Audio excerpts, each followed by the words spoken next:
Hello, Internet, and welcome once again to the Free-to-Play cast brought to you by MMOBomb.com, your home for all things free-to-play related. I'm your host, Mike Byrne, aka Magic Man, and this is episode 299, one before the big one, and we have no clue what we're gonna do on that big one, but I'm sure we'll figure it out.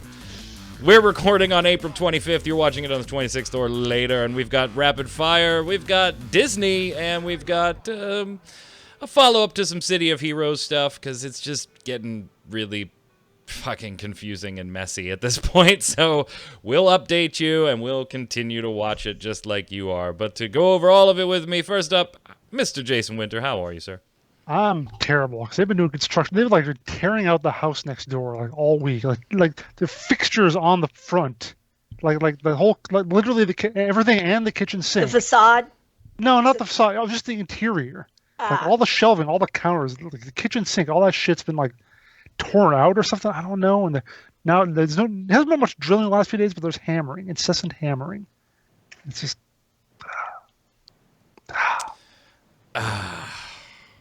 Also on the line, Miss Quinlan Bowers. What's up, Q? I apologize to everyone ahead of time because there's somebody that's supposed to be coming to our door at some point, and our dog basically has two modes, sleeping and barking at everything the entire time it's here. So. I'm sorry. Well, everybody seems to be pissed off. Yeah. I'm not mad. I'm just saying. I'm pissed. I'm just warning you. There will be loud yippee dogginess at some point. All right, well, in that case, let's get started with the news. Yeah.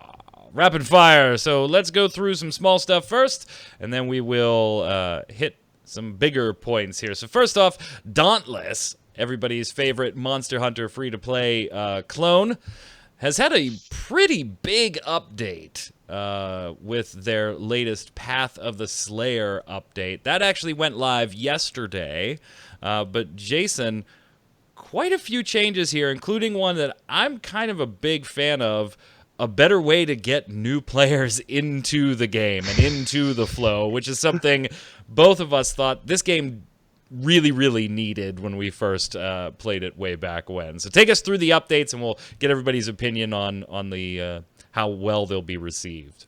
Yeah, I assume in general you're talking about like how you select missions and so forth, Yes. or hunts, I guess. Yes. And that was always a little, I don't know if confusing was the word for it, because I figured it out, but it took some effort. It took more effort, the mental thought to figure out, okay, should I be hunting this thing at this difficulty in this place and so on. They've totally revamped the menu on that, which is, and it looks pretty. I haven't actually been in the game to try it myself, but the screenshots I have there, it looks nice. It looks like it's a lot more easy to understand, gives you like an idea of the threat level, gives you an idea of what you'll get from it. It's a lot, just graphically looks nicer than just, I think it was like just text basically beforehand. But yeah, it looks a lot nicer, and it's supposedly there to, what did they say? They said exact words, I think, which was reorganized to make it easier to find behemoths. Yes. Expeditions have been removed from the hunt boards. New elemental patrols have been added, and pursuits have been reorganized to make it easier to find behemoths. The old system of patrols, pursuits, and expeditions has been revised. So hopefully making that a lot more easy, separating out the categories a little bit better. They've added threat level, which also gives you an idea of how difficult something's going to be. Yeah, it just should be a lot nicer and easier to deal with that sort of thing. And that's not all. But yeah, wait, I was there's going to more. say, but wait, there's more with the new mastery system. Yeah, how about completely changing our progression? Or maybe not completely, but changing a good bit. So first of all, they've reworked quests and progression, so you get the basic info you need to start. It says to start mastering skills early on. We've structured our starter quest to put rookies through the basics and updated our tutorial cards with new graphics and clearer instructions. And where in here does it talk about the new mastery system? Hang on. Yes. No, wait, not there. Next. Okay, new mastery system. Here we go. So, it begins with mastery cards, apparently. It's like a bunch of achievements, like long-term achievements. Things like, kill a certain number of behemoths over time. Use this kind of weapon. Deal this much damage to a certain kind of behemoth or whatever.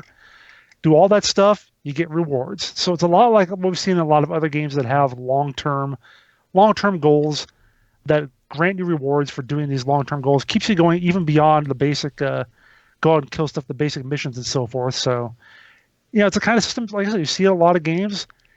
A little surprising it's taken them maybe this long to get to it. This game's been out over a year. You think this is something they might have a little earlier, but here it is, and it looks pretty cool. While all of these things, Q, I think are very cool and will probably be very well received, I would think that they would be well received. Maybe if you're a veteran, a lot of this doesn't mean anything to you except the new mastery system and having some achievements and stuff to go after there. But as far as the new UI revamp and quest stuff, you already were a vet to the game. You probably don't care. But Q, does this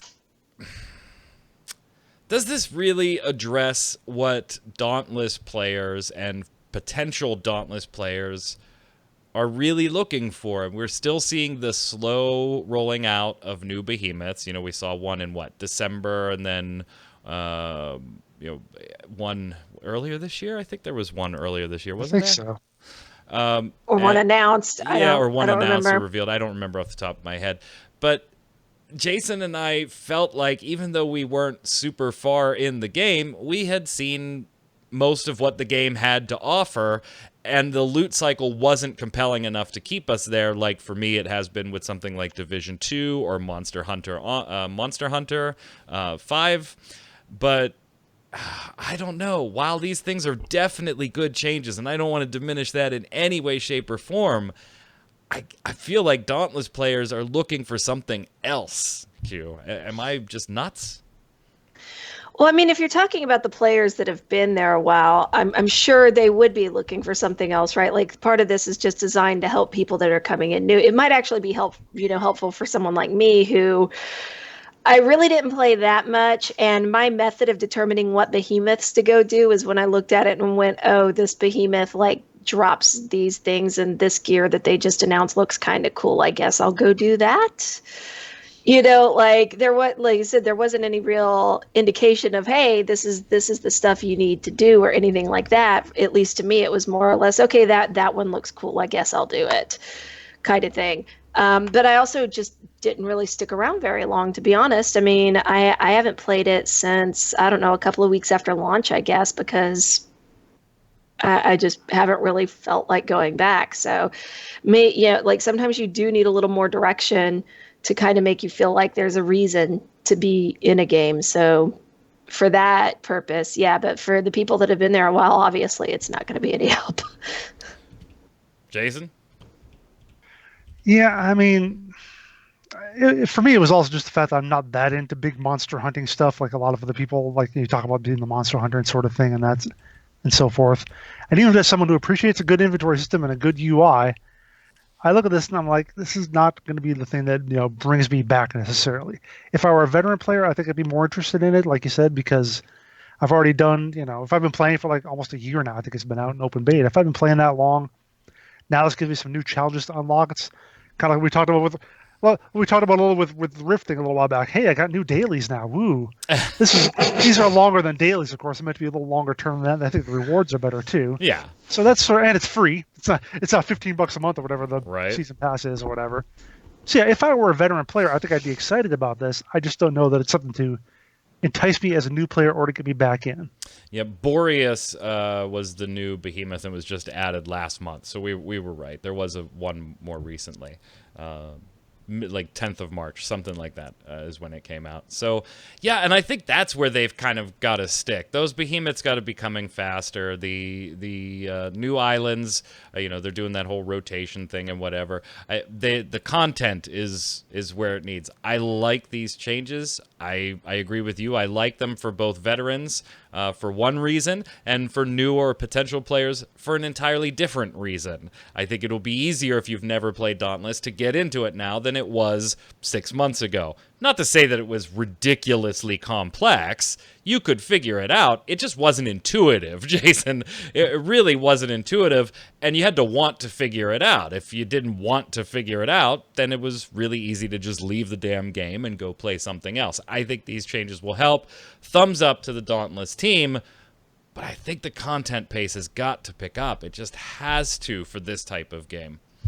Speaking of content paces, Yeah, speaking of content paces, so Fortnite wildly successful. You don't need us to tell you that.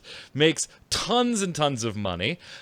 On the flip side, we've been seeing lots of stories about companies and what they call crunch time, which I think is a dramatic euphemization of what's actually going on when this stuff happens. So we've all seen the crunch time pieces of different studios putting their employees through quote optional overtimes and excessive work hours and poor conditions, particularly when a game is nearing launch or getting ready to release.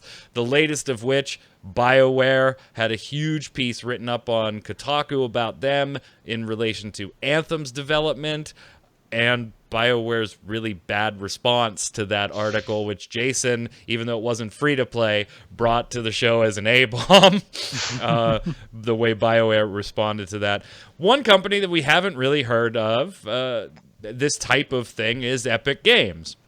And I always thought that was kind of interesting given how overtly successful Epic Games made Fortnite. But apparently all is not rose-colored glasses on the Epic Games front, Jason. yeah, this is an article over on Polygon by Colin Campbell. So apparently, Jason Shearer of Kotaku isn't the only one who can write these. But yeah, Colin Campbell had an interview, he said, based on a dozen interviews with current and former Epic employees, describing work weeks ranging from 70 to 100 hours, voluntary weekend and evening and weekend work, and management's lack of care for its people. Ton of quotes in that article. Go read it yourself, certainly, if you have the stomach for it. But some of the things say, we went from having a month to prepare to sometimes having as little as a day. We went from maybe 20 to 40 tickets a day to about 3,000 tickets a day. I remember, of course, now Fortnite Save the World had been out for about maybe 2 months, a month or 2 months. So they were, they had a game studio there and they had a game and it was doing okay. It was doing something.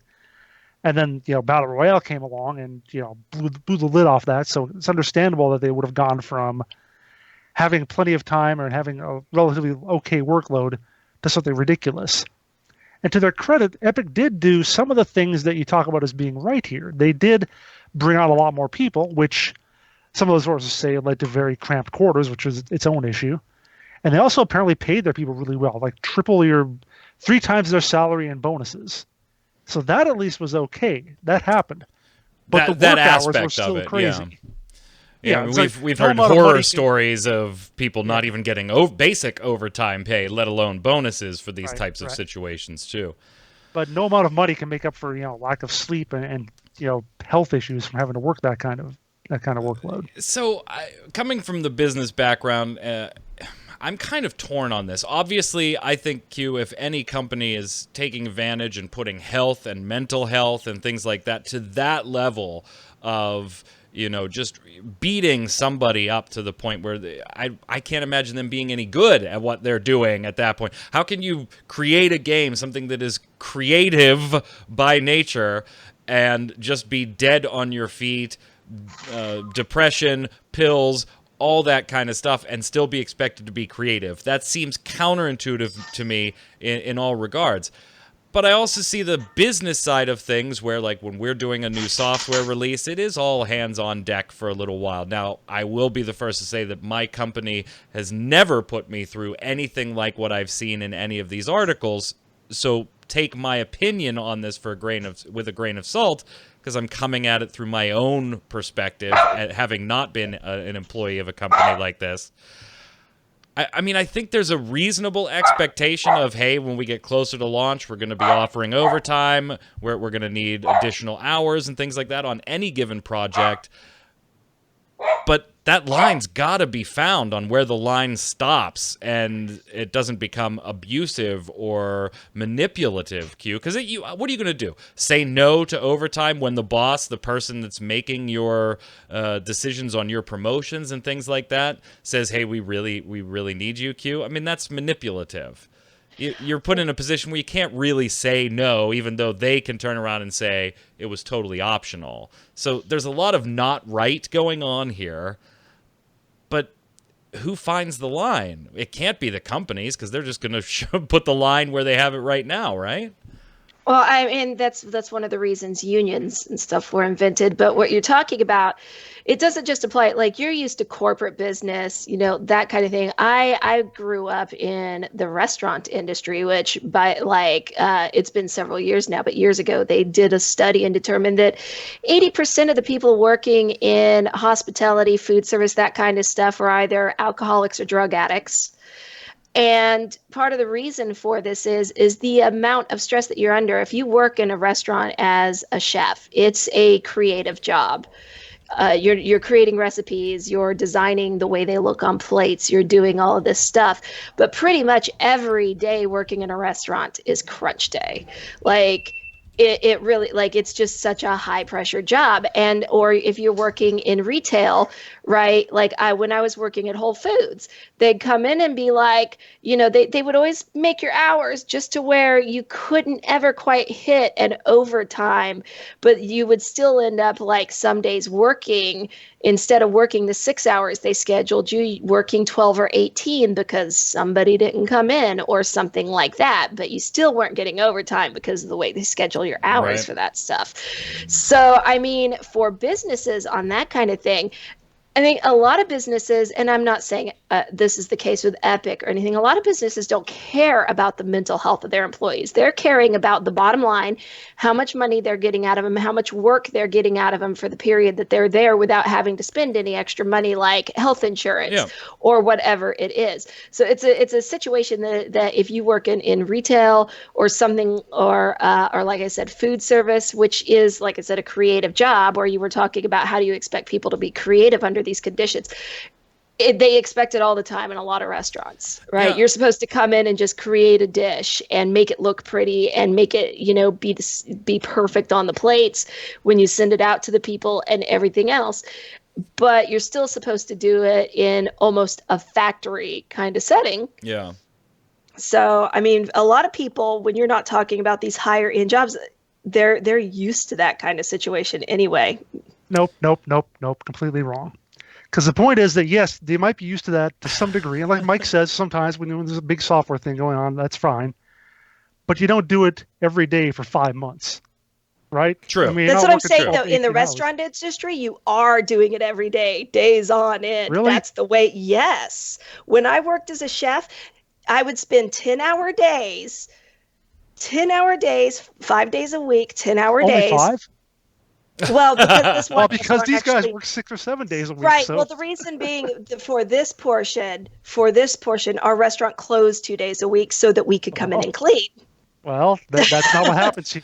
So they're talking 50 hours a week. They're talking 70 to 100. There's a difference. Right. No, and I'm talking, but it's still like large amounts of days doing stuff under high, and then you have all these things, and then you get you have weekends. You have weekends where you come in and clean.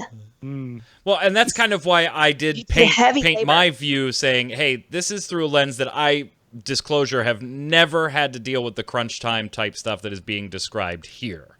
My employer has never, emotionally just drained me and physically drained me to the point that I can't function doing my job. So while I have experienced crunch times, to Jason, to your point, I thought, at least from my side, I was very clear that yes, but it was nowhere near the extent of what is being described in these pieces. The thing that I don't like is, Epic Games paid them and paid them very well. That's great. But that doesn't get you a pass for having done it, just to say, we took care of them. We took care of them financially, because then it's almost like, well, I don't know why they're complaining about their mental status or their health, because we gave them a wad of cash to go with it. And there's a lot of people that look at this argument, because it's going on all over the place right now, that look at this argument and say, well, then get another job. Or don't work for that particular game company, or don't take the overtime, and I wish it were that simple. This is rapid fire. I don't want to dwell on this. It isn't, for a multitude of reasons, that simple in most cases. And that's kind of what I was getting at is you could go take another job, like, people like, just go take a slacker job or something if you don't want to have to spend, all this time to make this kind of money. But these things that you think, like, this is employers, and that's the point point I was trying to make. A lot of employers just don't give a shit. Oh, yeah. They just do not give a shit. And it's not just these game development companies. It's pretty much, it's all the way down. Now, yeah, we didn't end up working as many hours, but the difference is being they tried to keep us from working, you know, they didn't want us to do overtime, but they did work us in such a ways that when we worked, we were working we would do like a 12-hour shift, get off that night, have to get up and come in the next morning after like 2 hours of sleep to do another 12-hour shift because of how we were scheduled. So where's the answer? Obviously, the companies shouldn't get to make the line here. There are laws, particularly here in the United States, regulating labor to some degree as far as what is full-time, 40 hours work week, this becomes overtime after this, 32 to 40 is this. And I mean, there are some laws in place, clearly not enough. And the whole idea of, well, it was optional when it really isn't. In a lot of these cases, you can't tell your boss no in some of these situations and hope to advance in these companies. But the flip side of that, Jason, is the argument that I see a lot of is, well, they should all unionize then. I don't know if that's necessarily the answer. You know, to me, unions are a very powerful tool. They can absolutely improve situations. But to me, there are some businesses that a union, and I'm not saying gaming is one of them or gaming development is one. I have not analyzed it to form an opinion there. Just there are some businesses that unions and the business models don't work with, and the business would ultimately tumble. Again, not saying that that's gaming. I don't know. But what is it? Is it us as consumers is the answer, saying, you know what, if I hear a company is doing this, I'm not going to buy an Epic game. Well, I need a bajillion of me to also follow suit. So how powerful can that be? Yeah. And you need to stick with it. Yeah, and where is it? Where is the line, Jason? What can be done? As I did a little mini tweet storm, I said basically it requires companies to decide they're going to make less money, and that's about the extent of it. Because like you said, you can't influence that many people. There are going to be people who are going to be willing to work those hours if they're told to, whatever. And it's interesting that the thing I said I was working on just before we started this. Apparently, Vince Zampella, CEO of Respawn, was talking just this week, like at the same time this broke, about Apex Legends. And he says, quote, "Our intention was always to be seasonal, so we're kind of staying with that. The thought was, hey, we kind of have something that's blowing up here. Do we want to try to start dropping more content? But I think you look at the quality of life for the team. We don't want to overwork the team and drop the quality of the assets we're putting out. We want to try and raise that." That's like what it takes. It's going to take the guy in charge saying, "I'm not going to do this. We're going to get maybe less money overall, but maybe more money on a per person basis by not putting out stuff every other week or whatever." So now that's great. Well, good luck finding that's what's those companies, actually though, going right? on behind the scenes, though. Yeah. Because what's being said and what's happening have differed in various occasions too. It's a hell of a topic and one that I'm sure we could do an entire show on. But at the end of the day, where does the change come from? Where does it come from first? And I'm not so sure I have my own opinion on that yet. So let's move on with Rapid Fire. Q, you are getting one of Torchlight 2's coolest classes in Torchlight Frontiers. It came out 2 days ago. The interesting thing about it is this wasn't like a playable class in Torchlight 2. It was a character. It was a character, it was an NPC. And they just liked him so much that they decided to make him a class. So basically the rail master, and I mean, if you're into trains, it's obviously, or, like the railroads and stuff, is obviously really cool because everything he does is railroad themed, all his abilities and stuff. I can't remember the names of them. I think something had something to do with actually the ties on the railroad track and stuff like that. But yeah, so they're bringing in the rail master, which is the third class, I believe now. Yeah. Which is appropriate since I hilariously just got an email today saying that I was invited to the third alpha. I'm like, but I thought I was already there. So I don't know what's going on there. But yeah, so the third alpha is coming up. We've got the third character. Pretty sweet, Jason. Have you checked it out yet? I have not. No, I haven't played Torchlight Frontiers at all. I'm gonna wait until it's more easily accessible or whatever. But I will admit, this one sounds pretty cool. I like the notion of building my own little train tracks and running my stuff along. It's like I said, it's like an engineer class, but your turret moves with you, kind of. So Yeah, you got a mighty battle train coming with you. and a big hammer. Yep, big ass hammer. hammer. And you do have now 5 character slots up from 3, so you can be messing around with all of them. So I think everybody here just gives a thumbs up to this one. I like the nod to Torchlight 2. Jason, seems like you weren't a Torchlight 2 person, but you like the idea of this class, so maybe it's hitting on all fronts, new and old. So kudos. The train is hitting on all cylinders. Indeed. It is firing on all cylinders. On the other side of the world, Lineage is going free to play. Woo-hoo-hoo! In South Korea. Woo-hoo-hoo! Kind of. Kind of, yeah. Kind of. What the hell's It the deal seems here, that way. Q? It seems that way. Well, the actual phrasing they used is that, let me find it again. It's not necessarily like they're not saying it's going free to play, but the players will be able to get into the game without a monthly subscription voucher. So free to play. Yeah, it's what, and MMO culture, of course, Cinderboy doing the translations on stuff, credit where due. Even their site had a note, NCSoft did not specifically say Lineage is going free to play, but mentioned that all players will be able to enter the game without a monthly subscription voucher from the 2nd of May forward. So free to play, Jason? Or demo, maybe. Yeah, is it free to play, free trial? I don't. It's a little something, but if you're in South Korea and for some reason you haven't played Lineage yet, 20 years, I guess, yeah. Hey, look! I just played EverQuest for the first time last month. So how'd that go? You did. Was it EQ or EQ2? EQ. It was the EQ. original. Okay. No? Yeah. Didn't do it for you? I still want to get back into it just so I can get out of like the noob zone, just to out of the noob dungeon. But you'll have to keep us posted on it. Moving on, could we have a Kingdom Hearts Vindictus? Could we get that? Let's just take Vindictus and replace all the characters with Sora and Mickey and all of them there. Why would I be saying something so ridiculous? Because not only is Disney kind of in the running for the purchase of Nexon, it might be the chairman's preferred option, defying what all of us thought on this show, that a Western company would never get a hold of Nexon. It was probably going to go to a Tencent or a conglomerate that Netmarble was trying to do at one point. But maybe, just maybe, Disney could be the one to take over, and the chairman kind of happy about that. In fact, might be the one pitching the deal, Jason. yeah, so the Korea Herald has reported that Kim Jong-du, who's the chairman of Nexon, who's selling off his majority stake, says he has, quote, personally approached a high-ranking Disney representative to discuss acquisition matters. Like he just walked into the Disney office and said, hey guys, I was like,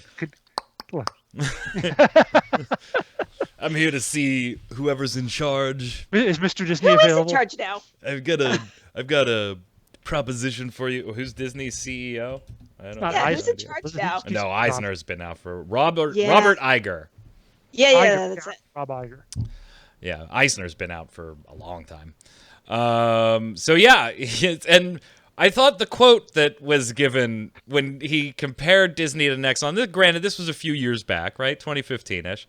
But Kim has spoken about Disney in comparing Nexon to Disney and actually said, what I envy the most about Disney is that they do not force money out of kids. Consumers gladly pay Disney. Nexon has a long way to go. Talking about his own company. Nexon has a long way to go. Some people hate Nexon to death. That is the chairman saying that his company not only has people that hate it and has a long way to go to improve, which I don't think many people would have argued with those statements or thought twice about them, but also said kind of that they do force money out of kids. The practice is maybe extract the cash, where Disney just gets it. Kind of a weird quote for the chairman to be saying here. Now, the sales expected to bring in a little over $13 billion, but the final bids aren't in yet, although they're coming fast. So if you want to team up and make a conglomerate to make an offer here, you have until May 15th to get in your bid for Nexon. So make sure. I got here. Wait. Yeah, I mean, Jason and I have already pulled together. I got at least like $7 or $8 in here, maybe. Nice. We are well on our way. That's definitely enough to buy Nexon, I'm sure. Let's say this goes through, Q. Your real quick opinion on Disney owning Nexon. I mean, that does dramatically improve their presence in the game space.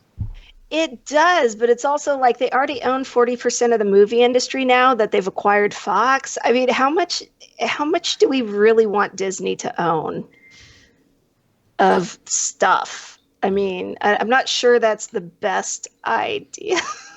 Jason? But yeah, I'm kind of with Q on that. Although, is it better if Tencent owns them? Right. Well, that's true. that's what I was gonna say. There's a no-win on that, I guess. I don't know. Like, if I had to pick between Disney and Tencent, it's like, do I want to shoot myself or stab myself? It's kind of a really shitty choice, but I don't know. There's a part of me that goes, hey, I'd like a Western company to maybe own this and have a little more sensible approach to free-to-play and the way they do certain things monetized-wise in the West here versus the way that they do a lot of things in the East. But then that's kind of just saying, well, I want it more comfortable for me, and screw you if you're in the East. So I don't like that approach, but I also don't like Tencent owning 9 bajillion more things, too. So I don't know. Do we have an actual idea of how Disney runs free-to-play other than mobile stuff? Because I've never done Disney free to play, and most of their stuff I think is mobile at this point. So yeah, pretty much. I mean, mobile are like Facebook games or something like that. So yeah, so like actual free to play MMOs and stuff like that. I mean, we have no idea how Disney. Well, would run we that. kind of do though, because remember, Lord of the Rings Online in particular, at one point was Warner Brothers, wasn't it? I mean, now it's Standing Stone Games, and which is basically overseen by Daybreak. Warner Brothers, but Warner was Brothers like a publisher? Was Disney, wasn't it? No. No, Warner Brothers isn't Disney. Warner Brothers has always been Warner Brothers. Yeah, it's like Time Warner, Yeah, that's a different company. Unless something happened that I didn't know about. Yeah, it's Warner Brothers, blah, blah, blah. Yeah, Time Warner Interactive, all that stuff, yeah. Yeah, Time Warner, because Disney was Disney Interactive. Owner AT&T, if we go beyond that, okay. Yeah, so here is... This is back in 2017, though, so that deal... Universal, announced Tuesdays, Walt Disney... Mere weeks after Walt Disney and Warner Brothers Time Warner Inc. did likewise. So, yeah, on Tuesday it was the third studio to cross the $5 billion. They crossed it. Okay, so no, I'm totally wrong. Forget it. Scratch it.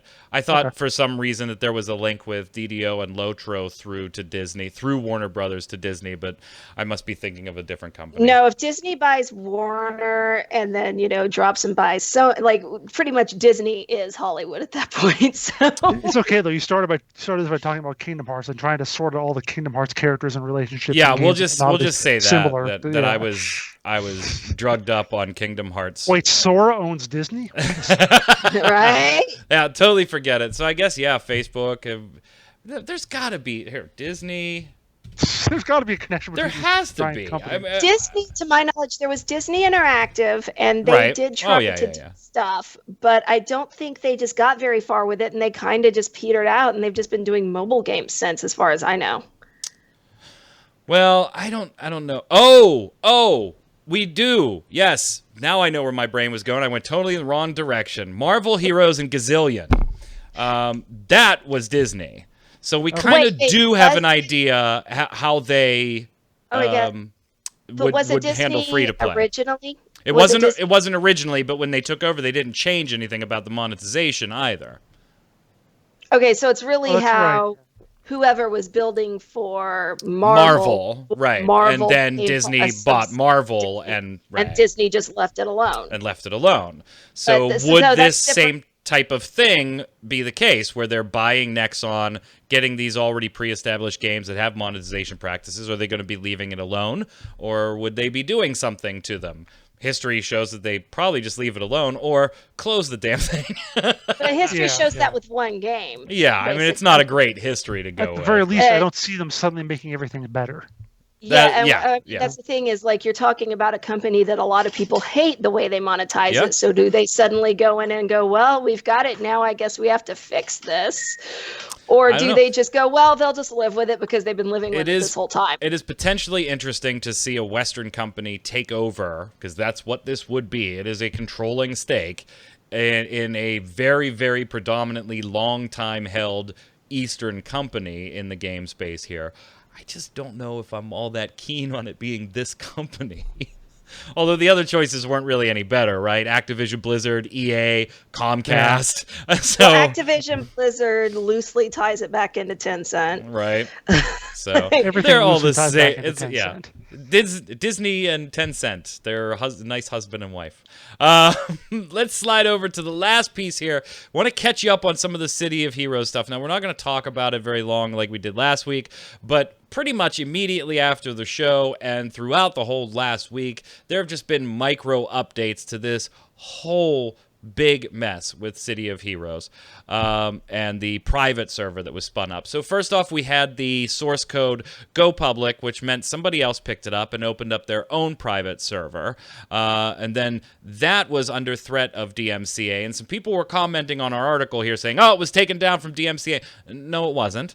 It was taken down because they thought they were going to get DMCA'd because somebody posted, I heard from X person at NCSoft that this is already in progress, so they got spooked and they took it down, but since nothing came, they put it back up.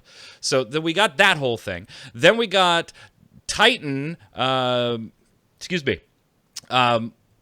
of parties, including Titan Network, talking to NCSoft now about legally bringing this back again, and that failed years ago, but now it might be on the table now. And we got NCSoft that hasn't officially said anything about any of this stuff going on, isn't exactly jumping in the fray to cut all of it off. So maybe they're a little more willing to do something with it now. It's just a freaking mess, Jason. Yeah, pretty much. I mean, having to look back and, because we get a lot of our stuff from Massively OP and they're excellent reporting on this, and they're like super embedded with the Reddits. There's like, they talk about there being the original Discord and the Reddit Discord. So there's like multiple Discord communities of this sort of thing. Like I said, everything on Reddit, all the different servers that are coming up or going down or whatever. There's another one that came up just yesterday called Torchbearer with some tech help from Leandro, the original guy who did this. Who did the score version, the private server we talked about last week. Right. And they were talking about their numbers, having like 3,000 people online at once, like 20,000 signups, something like that. So that's up, and they think they're in pretty good shape to stay up, for the duration. Talking about one guy there apparently already at level 39, which over like a day is just ridiculous.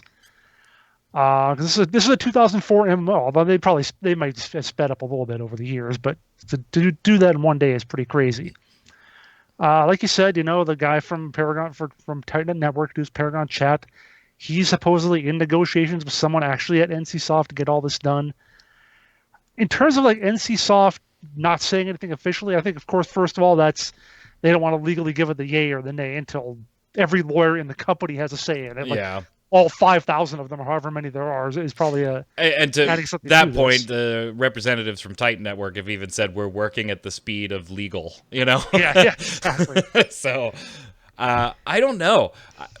It looks like for the short-term queue, we're going to have a couple different ways to play City of Heroes if you want to, but don't get too attached because it could be yanked at any moment. And let's see what happens with Titan Network and some of these other entities that are talking directly to NCSoft. I think all of that's generally good news for City of Heroes fans, right? I mean, yes and no. If it's in this limbo state, right, and they're in there playing whichever version of it that they get to, and then suddenly NCSoft decides, nah, we don't want to go with this, and starts tearing it all down, there's just going to be all that heartbreak for them all over again. I mean, True. obviously, the best outcome would have been that they never found out about it at all, so they don't have to live through the disappointment once more. Right. That would have been the best outcome. But since that's not the case, I mean, yeah, they get to spend a little more time with it, but until NCSoft comes out and says, yeah, we're actually going to let them do this, I'm not really going to feel happy for them about it. Prediction time. Do we get an officially sanctioned, whether it's run by them or not? We'll set that aside. It doesn't look like it would be. But do we get an officially sanctioned NCSoft sanctioned a City of Heroes, Jason? Yes or no?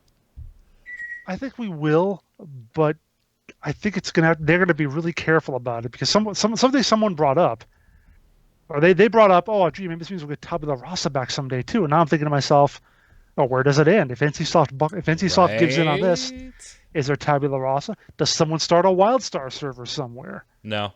For the six people who play. That was quick. I'll just answer that one right away. Again, some people would want that, and I wonder if there's something out there, a secret server or whatever. I mean, Tabula Rasa wasn't any better, if we're going to be honest.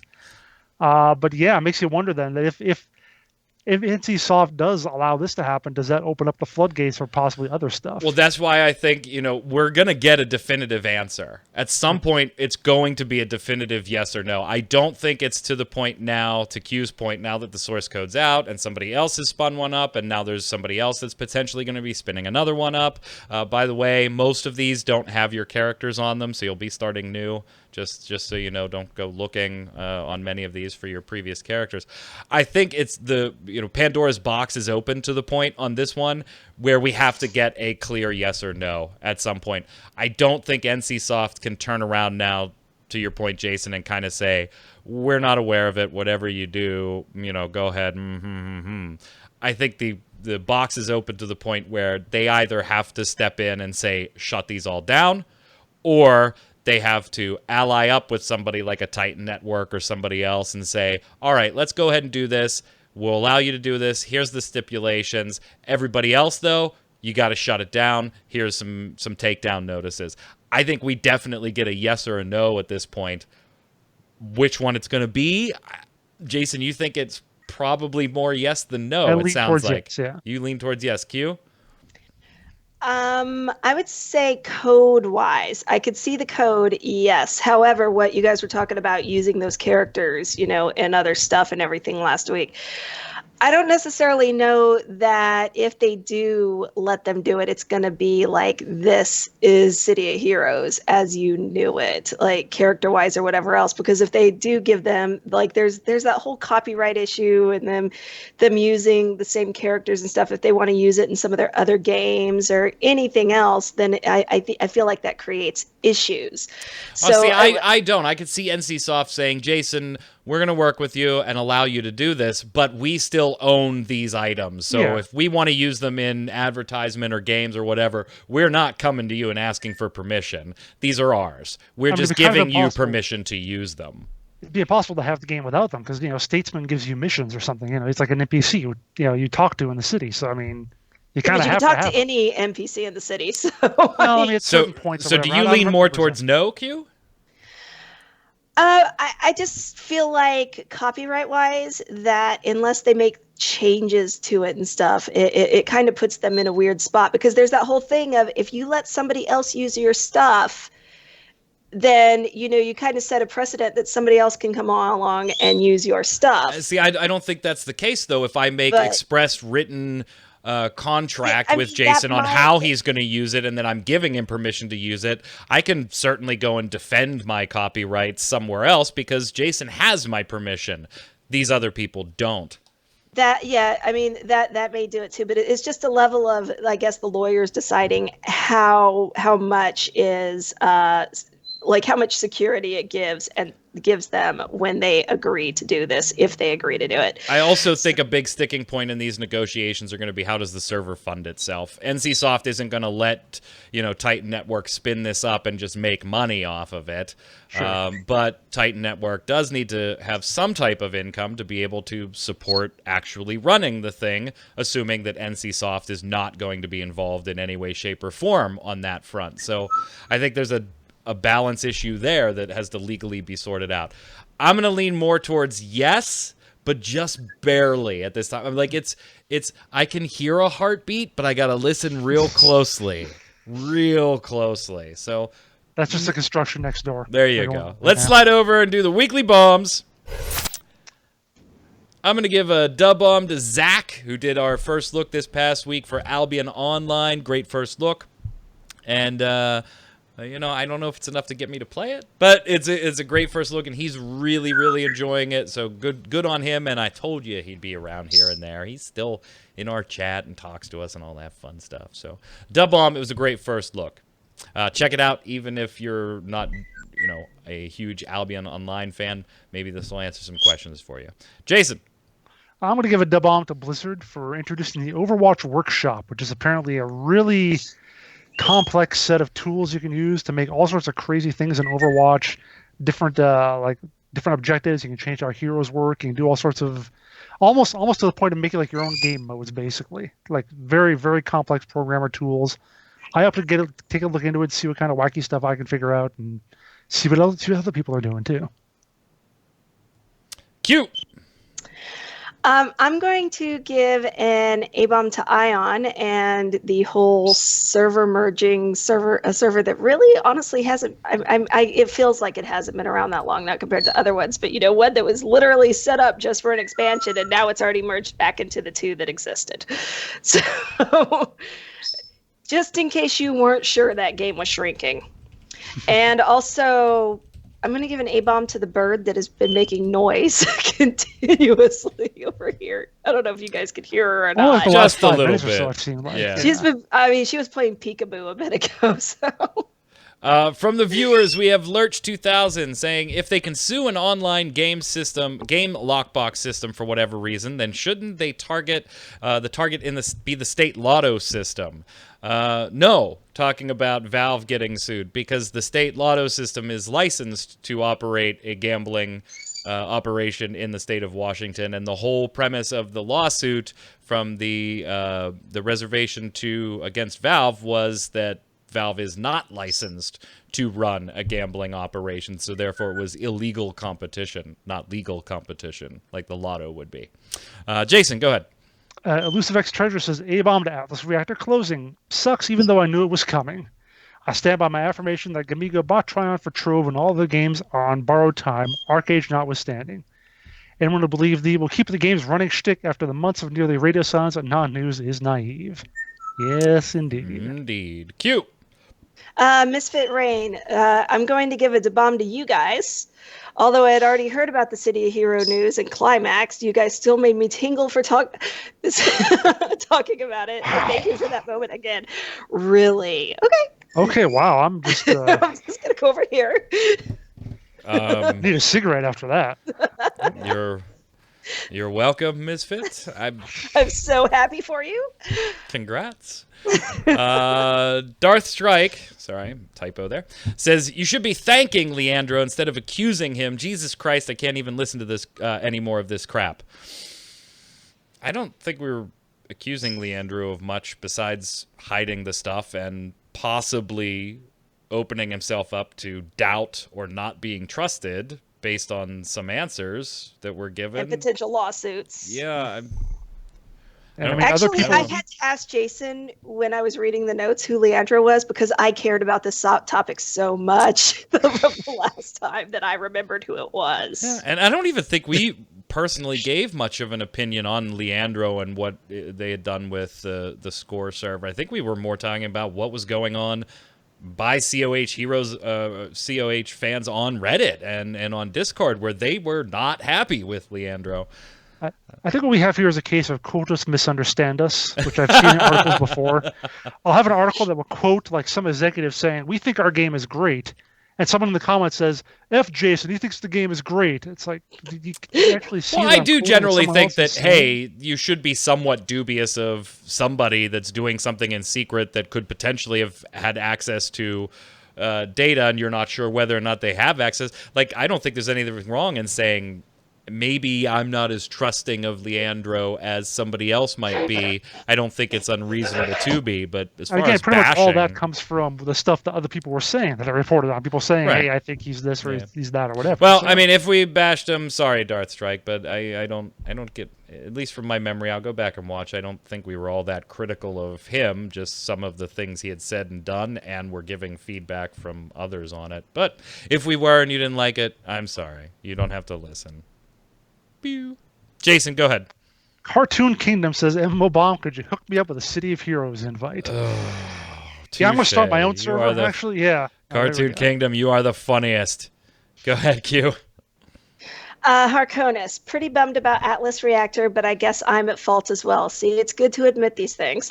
Love the game, but didn't play it nearly enough. Sucks when a game alone in a genre goes away, though. Okay. For a minute, I thought I wasn't reading that lesson. It's right.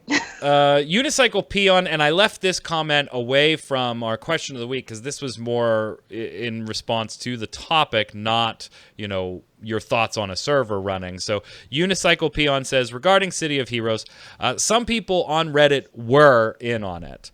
We speculated that there were accusations somewhere, but Reddit and all those other places fully denied that they were. People in various COH communities have banned people for trying to discuss it in past years, but in Reddit in particular, the City of Heroes subreddit just had a bunch of their moderators tossed, and they've got new ones because those other mods were doing some unscrupulous things, and the general user base of that Reddit weren't having it. Unicycle Peon, I don't know anything about that, so I'll by default, I'll take your word on that's what's going on or recently happened there.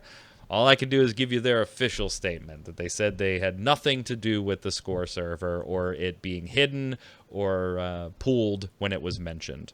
Go ahead, Leandro Jason. had said that what happened was that secret server, the term or something like that, was auto banned. So it wasn't them specifically going to ban Private things server. eventually. Yeah, private server. Private server, whatever. It's supposedly for legal reasons. Again, don't know if that's right, if not, if he's telling the truth or not, but that's what we heard. So. Yep. Decal2399 says, "The bomb to Mike for passing along info about the new AC game. Had no idea about the promo and I grabbed a copy. Abound to Final Fantasy 14 for making the Final Fantasy 15 event gold saucer based. Now I'm forced to play Lord of Verminion to get them out. Oh God, if you have to do anything but that. I didn't know that. I feel bad for you. You didn't have. Don't play Lord of Verminion if you don't like it. You only need 200k gold saucer points. That's easy. That's easy. Oh yeah, yeah, no kidding. Yeah, go do your gates and then buzz through your weekly challenges. And I don't even do the Lord of Vermilion ones. And this is coming from somebody that doesn't do Fashion Report at all, which is the easiest way to get MGP. So, question of the week last week: how do you feel about a City of Heroes server having been running for years without you knowing about it? Elusive X Treasure says, for the question of the week, would I have liked to play City of Heroes for all those missing years? Absolutely. Do I feel betrayed because it was out there and I had no idea? Not really. I could just be vaguely hopeful now that I might get the chance to play it again at some point, though more likely NCSoft will shut the thing down. So I guess we know where Elusive Treasure comes in on what we were just talking about. She's on the no side of things. Go ahead, Jason. Japan's Freak says, for the question of the week, this would happen to my... Oh, by the way, extra to bomb to Japan's Freak for actually donating to my stream a little while ago. My first donation ever. Oh, straight up donation, not bits or anything, but actual donation. Nice. So Japan's Freak, for the question of the week, this would happen to my... If this would happen to my favorite MMO, I would be the one to create a private server. Well, if Hurley's got the money to throw at me, he can apparently afford the private server, so yeah. Right. Also related to the previous week's question, I won't be as pessimistic as the viewer from last week, but are you guys okay? I mean, the views on YouTube are not what they used to be, and lots of people use ad blocks. We appreciate your concern, Japan's Freak, but we are more than fine. Nobody's YouTube views are what they once were. Instead of a private server, if you want to just buy us, There you go. You want to buy MMO Bomb? Hey, just send me an email. Give me an offer. Go ahead, Q. Sokovex. If someone was running a private server for my favorite game, I would be slightly butthurt. Direct, honest, and to the point. Thank you, Sokapex. Darth Strike. Wait. Oh, I put this in 2 places. Oh, I cut and copied it. That's why. Yeah, we can delete that. New Shoe says the fact that Leandro created a private server, then enforced gaslighting the community. Speculative. We don't know for a fact if that happened. And in fact, Leandro says that did not happen. And is now treating the intellectual property of City of Heroes as his own property by earning a steady revenue for server cost, and has censored/aided in the censorship of such a server existing. Plus, he's also been handing over ownership of other players' characters to those that have no right to them. Yeah. Leandro is not innocent, nor should people see him as a hero. His acts are those of a villain, and the only thing Leandro should get is a 4x4 cell and a nice orange jumpsuit. I can't wait for NCSoft to send him a court summons for violating their copyright and illegal distribution of their trademark. Now, New Shoe, I gotta say, a lot of things you said in there, speculative. Not telling you you're right, certainly not telling you you are wrong. They are highly speculative, and they're not unique to you. I've seen lots of people make some of those same comments. All I can say is that publicly Leandro has denied a lot of those things. And you might say, well, hey, I don't trust him anyway, so, go ahead and say no all you want. I will say, to be clear, Darth Strike, it was not me saying that. this was New Shoes. Another person. right. So So I'm go sorry. yell at them. I'm just having a little fun, Darth. Don't get mad. I'm just having a little fun. Go ahead, Jason. I just want to see Darth Strike as a New Shoe in a cage match. There we go. There we go. Awesome. There it is. 2019. Okay. Sunday. Anyway, Knight and Staff says the City of Heroes story is moving so quickly this video could already use a follow-up. Yeah, I know. Yeah. Oh, and that's why we brought it back. Yeah. That said, I wanted to touch on something you mentioned involving the poll. Was trust fractured? Of course, anytime you have a divide in a community, some people are going to be hurt. That said, from what I've read and heard, this isn't why they wanted the code released. Once the code is out there, that's it. The genie is out of the bottle, and nothing anyone does will ever change that, except lawyers. The lawyers can change that. The code, and by extension, City of Heroes, basically belongs to the world now. Legal lawyers would say something about that. NCSoft or anyone can play whack-a-mole with every server that dares to go public, and it won't matter. It won't be containable. And I think that's the bigger point that Knight and Staff is making, is that, yeah, lawyers can certainly go do what you're saying, but if they're popping up just as fast as you're shutting them down, the genie's out of the bottle, Jason. I think but if they cost a good amount to put up and then you risk losing your entire life, I think they don't pop up that quickly. So we shall see. Q, finish it up. Tickle 2399. I'm a Final Fantasy 14 player, and to be honest, I wouldn't give 2 bleeps if I found out a secret private server existed after the official game shut down. Are you planning on the game shutting down? Better not be. We got an expansion in like 2 months. Better not be shut down. What does he know? Right? I was a grown-ass man when I started playing the game, and I'll be a grown-ass man when it's done. I'll never be so worked up over a video game that I feel betrayed if somebody has a way to still play and not tell me. So we had people on both sides of that question of the week. So question of the week this week to something Jason said earlier, and I don't know if he saw that this was the question or not when he said it. Not until just now. When he said, "What's next?" I want to know exactly that. What game from your past now needs to have a private server spun up? And you don't have to tell everybody about it. It could just be you and your friends if you want. What game needs to have a private server spun up? Tell me why in the comments below. Make sure you leave your weekly bombs there too. A-bombs for something bad, dub-bombs for something good, or just your general thoughts or questions for the panel. Until next week, Q, where can everybody find you? Hanging out on Twitter at Quitland. Jason. Got me on Twitter and Winter Formal, streaming at twitch.tv/JasonWinter. And if you throw enough donations my way, I might be able to buy Nexon. Sweet. I'm Mike Byrne, a.k.a. Magic Man. You can follow me personally right there on Twitter. I'm at MagicMan1. More importantly, while you're there, follow at MMOBomb so you can get all the tweets about the latest articles, giveaways, first look videos, free-to-play casts, free-to-play weekly, interviews, and so much more. And turn your ad block off. Give us a little nod. Until next time, stay safe. See you on the servers.